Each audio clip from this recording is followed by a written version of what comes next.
passed away peacefully just a few hours later. We were the last to see her. Something strange happened after Grandma's funeral, though. As we cleaned out her apartment, we found gallon after gallon of Grandma's whiskey and sweet vermouth.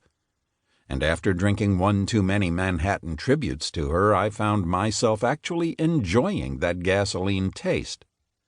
In drinking habits, at least, I've become my grandma, which is not at all a bad thing. Grandma Betty was my personal link to the long-ago world of the Prohibition era, that fascinating time between World War I and the Great Depression, which we sometimes glamorize, sometimes disparage, and frequently struggle to understand objectively.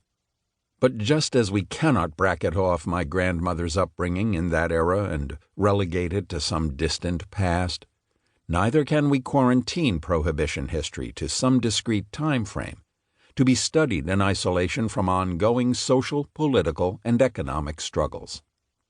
Indeed, many of the same dynamics of economic and political domination, exploitation, and resistance that I write about in this book still make headlines today.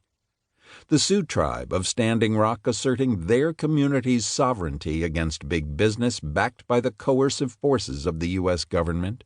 The Me Too movement, truth-telling against an entrenched patriarchal system, and Black Lives Matter reckoning with the deeply rooted political, social, and economic subordination of African American communities. In each of these cases, the dynamics are crystal clear.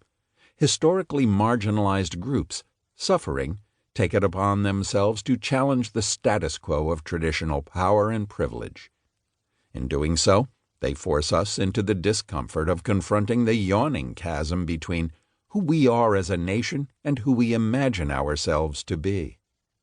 On one side is soaring patriotic rhetoric about freedom and equality. On the other is a reality where women and minorities are neither free nor equal. On one side are allusions to the American promise of economic liberty, while on the other are those who suffer poverty and bear the real human costs of others' liberty. And, insofar as we're talking about allusions to the United States as a Christian nation, we have the image of Christ's love, forgiveness, and care for the marginalized and downtrodden juxtaposed against the unscrupulous predations of those who wield political and economic power under the guise of being a good Christian. Prohibitionism shared the same underlying ethos as all of these contemporary movements, not just in the United States, but around the globe. Prohibitionism wasn't moralizing thou shalt nots, but a progressive shield for marginalized, suffering, and oppressed peoples to defend themselves from further exploitation. All great reforms go together, as Frederick Douglass reminded us. Abolitionism, women's suffrage, and liberation from the liquor traffic through temperance and prohibition. For contemporary activists and those who study social movements, this book offers a cautionary tale as to what happens when the movement ends. If, like abolitionism or suffragism, the movement wins and everyone sees the natural rightness of their cause, its trailblazers and pioneers like William Lloyd Garrison, Elizabeth Cady Stanton, Frederick Douglass, Susan B. Anthony, or Abraham Lincoln are lionized as national heroes. Their statues adorn government buildings and their likenesses are coined on our currency.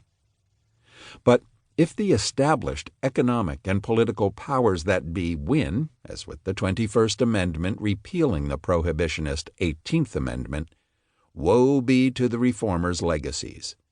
Many are simply ignored or written out of the textbooks.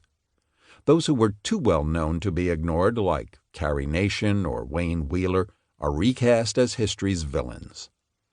Most interestingly, though, is what happens to the images of those leaders whose activism spans interrelated causes. Not just the Garrisons, Stantons, Douglasses, Anthonys, and Lincolns, but the Leo Tolstoys, Mahatma Gandhis, Kemal Atatürk, Thomás Masaryks, and Hjalmar Brantings of the world. Their biographers go auspiciously silent when it comes to their subjects' prohibitionism. As such, a supposedly villainous trait doesn't jive with their otherwise heroic accomplishments. Best leave it out.